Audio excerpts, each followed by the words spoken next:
Finally here tonight, prediction time from our panelists. Let's get right to it. Tony, what do you see in the crystal ball tonight? Well, my prediction is that although Romney wants the vice presidential nomination, he's not going to get it. McCain's too smart to pick someone who did not appeal to that many Republicans in the primary. So, no cigar. Let me ask you this, though. He could play well for McCain in the West, where Democrats could be pretty strong in the Rocky Mountain West. His main trouble is, and it's unfair, but he's a Mormon, and a good percentage of the base evangelical Christians won't vote for a Mormon. So that's, I think, why he didn't win in the first round, and he's not going to get the second round. The other problem, too, is that by all accounts, McCain loathes him, which I don't think. You know the history of presidents loathing their vice presidents. Well, it goes back a long time. Deborah, what do you see tonight? My prediction, Dave, is that Clinton's superdelegate strong arming will backfire.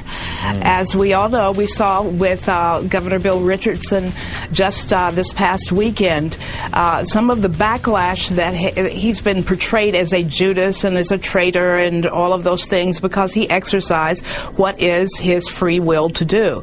Now, a lot of other people are watching this, and there was a letter that was sent to House Speaker Nancy Pelosi from some of Hillary Clinton's strongest and most able-pocketed supporters who kind of said threateningly, hey, chick, back off this thing about the superdelegates voting the way they want to vote.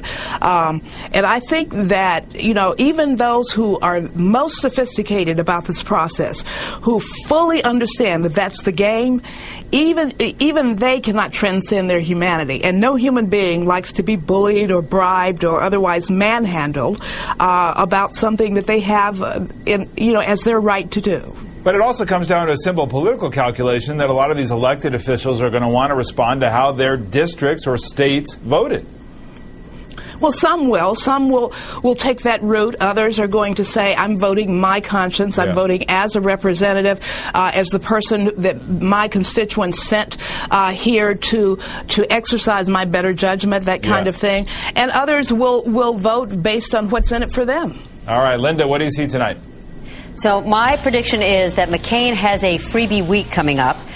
This is a week when McCain is going to be going around the country telling his life story, the story of all of his, the development of what ultimately became the life that led to heroism in Vietnam. McCain went to Iraq, the Democrats attacked him. He talked about the economy, the Democrats attacked him. The one thing they're leery of is his heroism, and this may be a week where he doesn't give them much to attack, so they might have to wind up attacking each other again.